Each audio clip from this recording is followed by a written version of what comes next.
Okay. Wow. It's episode number 44. And guess what? You could probably watch it right now if you're watching live. How many we got Big D watching right now? 102. 102. Man, that's how old I am. Let's see. Okay. So if you want to watch this again, it's going to live on YouTube. You know that. But you can also watch it on Facebook and Instagram. And don't forget, this is for you, Chris. Don't forget to hit the subscription button on YouTube and the subscription bell as well so you get a notification. All right, everybody. Holy moly, man, he's already writing a ton. So I am going to reminisce a little because this is episode 44. And the true name of this is the TS75 versus the TS55. But I'm going to include a lot of information today on track saws overall. But I'm going to be focusing on the 75. Okay? But our number one episode of all time on Festool Live started last year. It was episode number 6. So if you need to know about track saw essentials, I covered basically the top 5 things on track saws. And I highlighted the 55. Woo! I'm ready. Okay, I got a lot set up. So, one of the number one questions we get here at Festool, it always has been, is this. I'm looking to buy my first track saw from Festool. Which one should I get? The TS75 or the TS55? So, the way I used to teach people or show people, or I think you already know this, I always go, I ask you a question first. What do you think you might be using your track saw the majority of the time? Emphasis majority of the time. Because I'll tell you right now, if you look at either one, they're essentially the same saw. It's just what's the difference? One's bigger than the other. One takes a larger blade. Duh. So what does that mean? Everybody knows this in the trades and out there. When you look at the saw, you're going to get a bigger depth of cut. So here's what I want to make sure you understand. As we go through this, you may say, well, you told me that they're basically the same thing, and I may need that extra depth of cut someday. Well, you get it home, the 75, and what happens? It's about 3 pounds heavier, okay?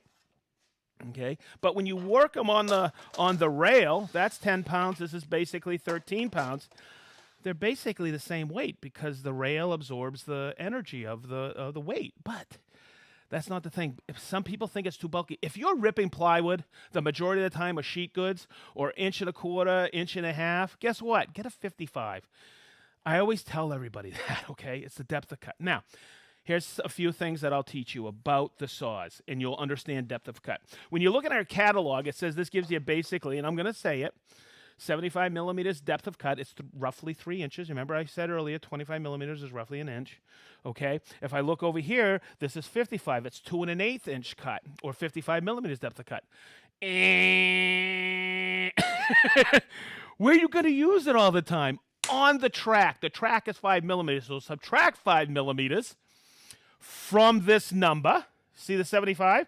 Subtract 5 and you get what?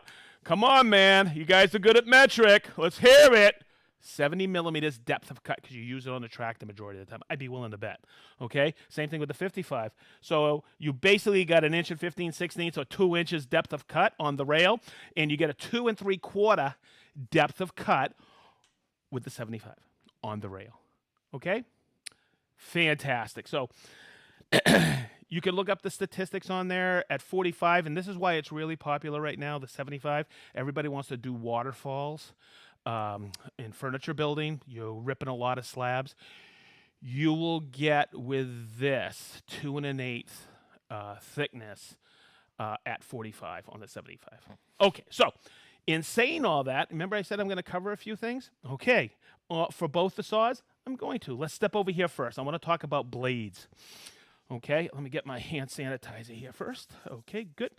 Remember, safe sawing. Whoop, whoop, whoop, whoop, whoop. Okay, so today I'm going to answer one of the biggest questions we get about the power of the saws. With a 55, you get 1,200 watts output. Okay, basically 10 amp, okay? And with the 75, you get 1,600 watts out, basically 13 amps. Someone looks at that and goes, oh my God, that isn't a lot of amperage. It is, okay? We always measure under load, which is also important. But more important, I hear this all the time, and it drives me ballistic because I used to have this situation on table saws, especially portable ones. Think about it. You're using, let's just talk about a 10-inch table saw, right? Say it's a portable one. You're out on a job site and you're ripping, and it's really sluggish if you're ripping maybe 2-inch material. What are you supposed to do if you're using that blade on there, that 60 tooth? You're supposed to switch it out to a 24 tooth ripping blade, aren't you? It ups the power of the motor because you have less teeth in the kerf. Very, very important. I want you to think about that. So recently, I was reading a thread, last year, and someone says, well, the 75 only has one blade. No, it comes with a 36 tooth blade. Guess what? That's a great blade. You could accomplish a lot with it. But we have other blades for it. And the one I'm going to switch out today is the ripping blade, which is what? The Panther blade. And it's got how many teeth? Look, everything's right on there. It's got 16 teeth. We also have, look, this is the blade that comes with it. Okay, 36 tooth. This is 18 tooth. That's kind of in between. But the reason I like the Panther blades, okay, and you'll see the Panther blade here for the 55. Check it out. It's got this deep gullet behind the shoulder, so that takes more what? Chip with it on the way out. You'll get a cleaner cut, and you'll have less teeth and curve. And if you're ripping a lot of plywood with it, yes, you can rip plywood and cross-cut plywood with this 75. We have a 52 tooth blade. But this one here that's we put on the 75, okay, is fantastic for just good all-around ripping, cross-cutting, whatever. Okay, I want to make sure you understand because somebody came out in that thread I was reading. Oh, there's no ripping blade for the 75. Heck, there's not. Okay, and you see. Okay, now let's look at all these blades. What's that yellow ring mean? It's for wood. They're color coded, just like our jigsaw blades. Same thing with the 55 blades. Okay, this is the blade that comes with it, and I hear this all the time with the 55. I'm ripping inch and a half material with my 55. And it sounds like it's maybe underpowered. It's not. You got 48 teeth in that ripping. That's not the ripping blade. We put that on there because we know you're going to use it the majority of the time with a 55 for ripping sheet goods. That's a perfect saw blade for it. So I always put people into the Panther blade. Deep gullet, 12 teeth. But if I don't want to change blades a lot, which only takes 30 seconds, hello, fast fix, guess what? That's your 28 tooth. Now, there's a specialty blade for the 55. It's the green ring. And guess what that's for? That's for your Hardy board, or was it cementatious products, right? Okay, that one. Okay, and this one, see, we have one here. It's red and red with a 75. If you don't know that, those are triple chip grinds on the tooth, and they're perfect for Corian, solid surface material. Okay, I also use it for Lexans and plastics, thick, hard plastics. Okay, hopefully that covered the blades. So let's get to some application with the 75 as I do this. All right, so I'm going to rip this board, and I always will, and I'm going to show you some setups. I had this all set up this morning. I said, why am I doing this? Okay, I'd rather show you guys as I do it. Okay, so maybe I haven't covered this before, and I can. So look, I believe this material is about 2 3/4 thick. Okay. The 55 ain't ripping it, is it? Okay? By the way, if I was ripping 1.5 inch material, I would switch out the blade to the 12 toother. All right, so I'm going to come over here, and this is why I said I'm not going to set anything up. I'm going to switch the blade for you and show you how it's done. I'm gonna practice what I just been preaching. I'm going to grab my Panther blade. Cool. I'm going to get this out of here.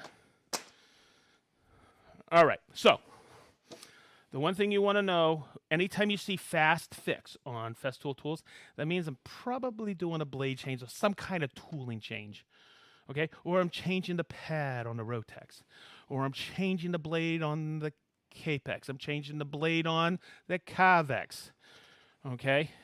Is this called the 75X? I don't know, anything X. Okay, here we go. So you pull this forward, you make sure it's past 1 inch on your depth. All right? 3 things happen when I plunge the saw now. Okay? It locks the arbor shaft, okay, down. It also, look. It locks the trigger in case you don't take your plug-in cord. Come on, everybody. Make sure you take your plug-in cord off, okay? So, Big D, you got this? Yep. Okay. So what I like to do, and like the 55, the 5mm wrench is right there, okay, stored on the side. I just happen to have one right here, okay? I'm going to take this and take it right off like this, okay? It's that simple. If I wasn't talking, I'd have it changed already. Okay, I'm going to take the screw off, the flange nut. Okay, now, when you're ripping big materials, here's a technical thing about the 75 that the 55 doesn't have. Okay, you'll see it in our catalog, and it'll say slip clutch. What the heck is that? There's only one other saw right now that has that in this room, and that's the Capex. You may have encountered this. If you're ripping twisty material and you get binding, even though you have the riving knife, or you hit a nail or an obstruction, guess what? It breaks away from the gear shaft. It's called a slip clutch. What happens is you just eke it out of the wood, and it resets itself. Okay, it's a safety feature, not only to protect the saw's arbors, but also to protect you. It helps prevent it kicking. Okay, just wanted to point that out. So you have your riving knife here, right? I'm going to move it like this. Always be careful when you're changing a blade. I'm going to take that blade off. That's your 36 tooth. And I'm going to put this on just like this. It's that easy. Oh, yeah, that easy. Go figure, right? Okay, got it on there like that.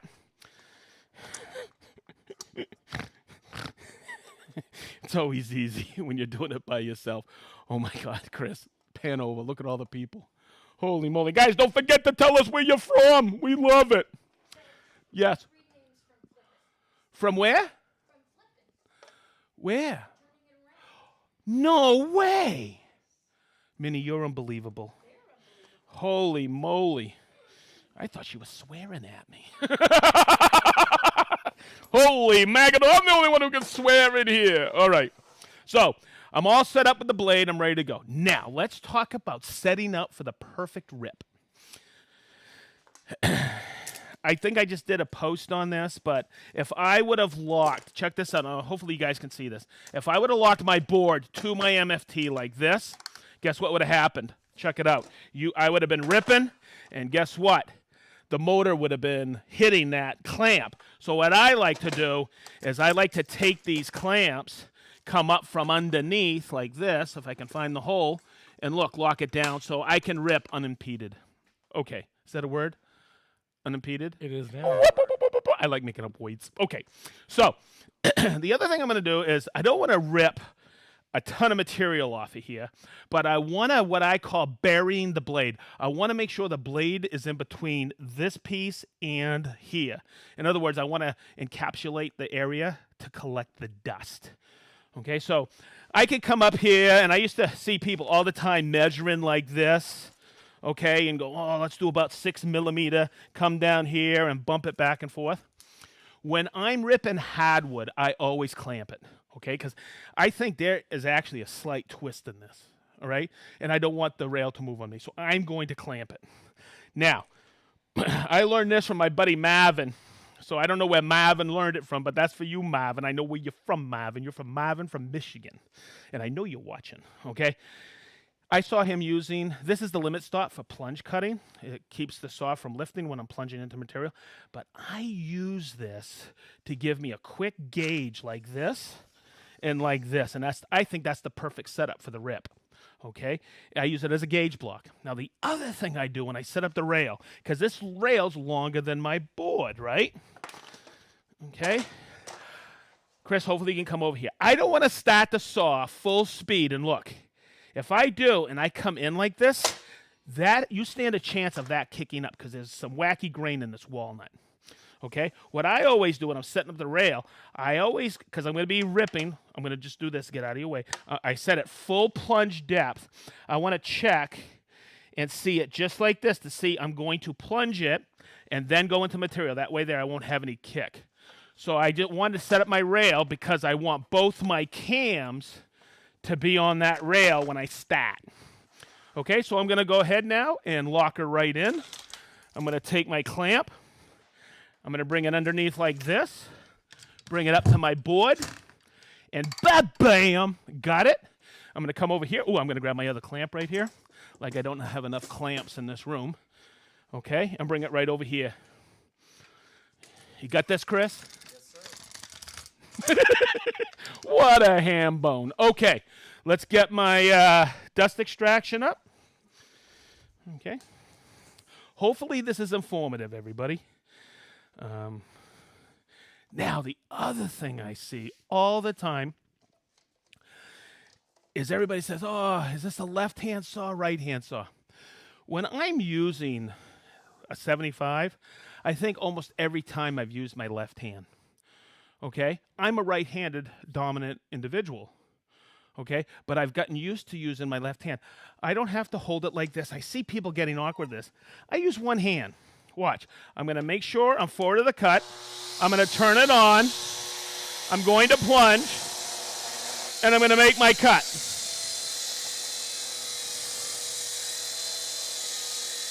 Okay, now, really important. I want you to hear this. Okay? Hear that? You hear it? Okay, good. That's part of the electronics inside the saw. And it's really important. When I bring it all the way down, I bring it up full speed. Okay. Now, do you guys see any burning on here and on here? Nope. Okay. So did you hear that little growl? I heard the growl. Okay. Growl. We call it the Festool growl. Okay. By the way, this is Festool wood. I'm just kidding. What's very, very important is it's supposed to sound like that. Have you ever used a table saw where you hesitate pushing that piece of, say, this is 2 3/4 walnut, pushing it through to rip it?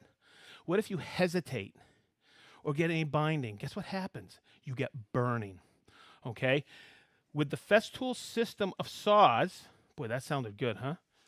Festool system of saws, I baby. love it. That should be a Hey, slogan. guess what? You won't get burning because that growling you're hearing is the backlash in the gears because we're trying to keep and backing off on speed.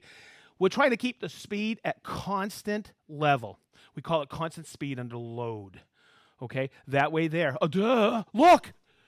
The reason we do that is so you don't get burning. Because guess what? I don't have to rework that edge.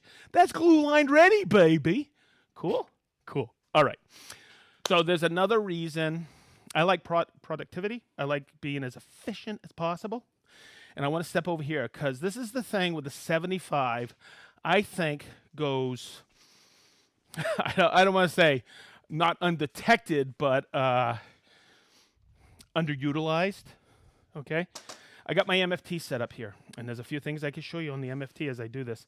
But look, someone says, well, can I stack 3 pieces of wood?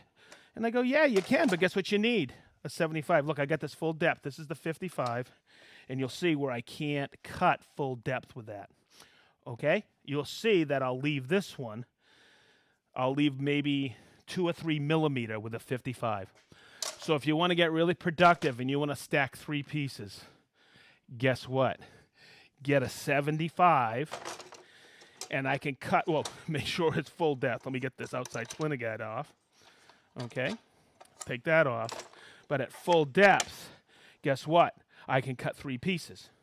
And you can do that. Now watch, you want to cut them, and this is one of the things. You'll see that I have the MFT fence in the high position because that will support all 3 pieces when I'm cross-cutting 3 pieces. Okay? But you see this stop?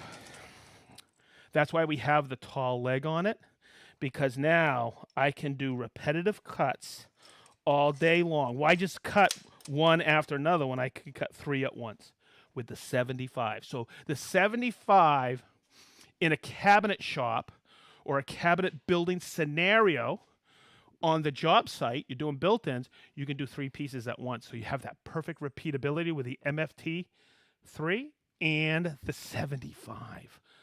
Okay, so that's another great reason for the 75.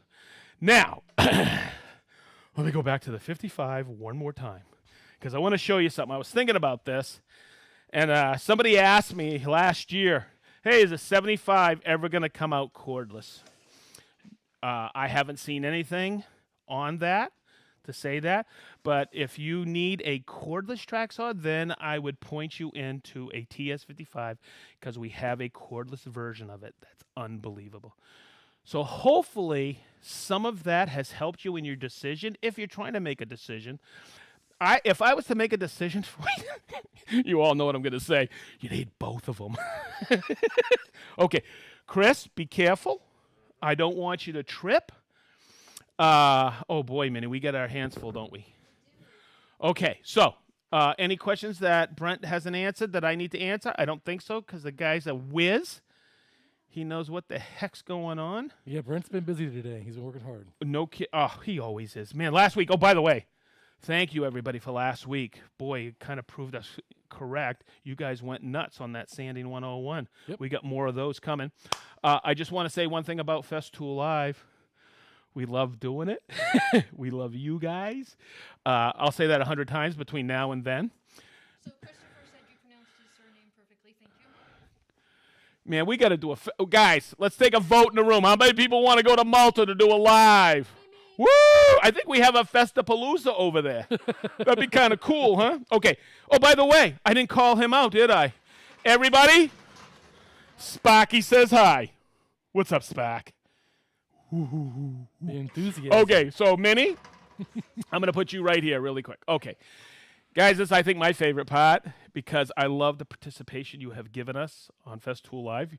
Man, it's noon. Oh, wow, it's 12:20 already. Okay, everybody, get ready. I'm going to start wailing. Oh, my God, look at all this cool stuff up here. Hey, and if you guys are trying to send me places where you're from because you know I can't pronounce them, all right, you ready? Here we go. Auburn, Alabama. Kyiv, Ukraine. Minnie, is that right? Is that Kiev? Is that Kiev? Kiev, Ukraine. Or Kyiv. Or Kentucky the 4th, Ukraine. Ukraine, we love you. Cardiff, Wales. Whitestown, New York. Or Whitestown, New York. Sweden, baby. Chicks. Oh, my God, Minnie. I need a pronunciation case. Chichester, UK, Epsom, UK, Poole, Dorset, England, Torrance, South Carolina, Copenhagen, Denmark, Indiana, Big 45. Who's BG 45?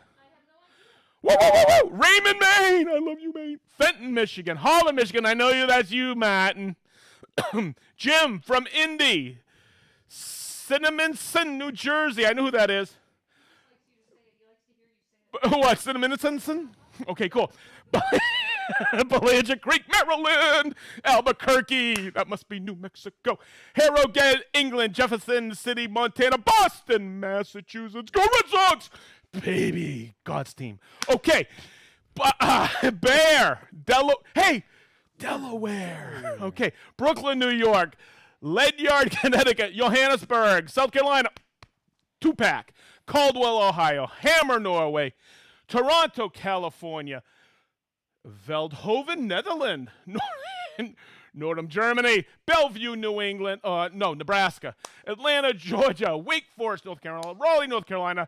Rochester, Michigan. Graphic Spider from L.A. Bloomington, Indiana. Go IU, baby. Final Four's in Indy this year. In fact, all of March Madness is in Indy. Yeah, baby, it's getting ready.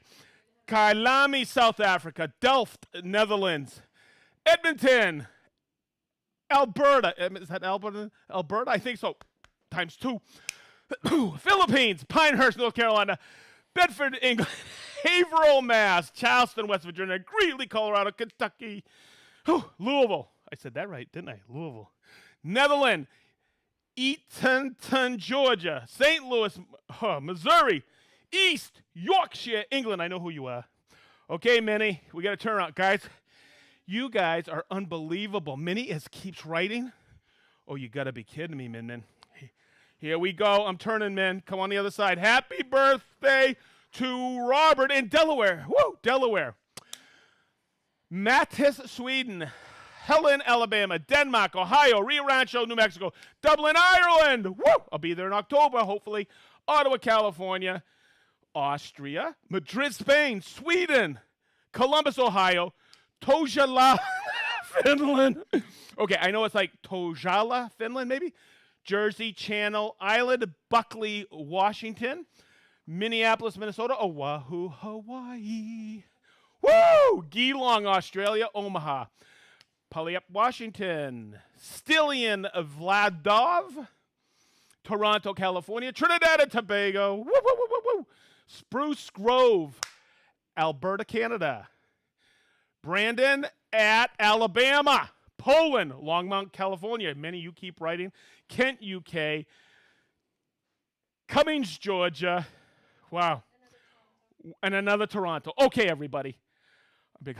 5 minutes. I've been doing wrap up. Okay, I just want to say this. Thank you. Okay, from the bottom of our hearts.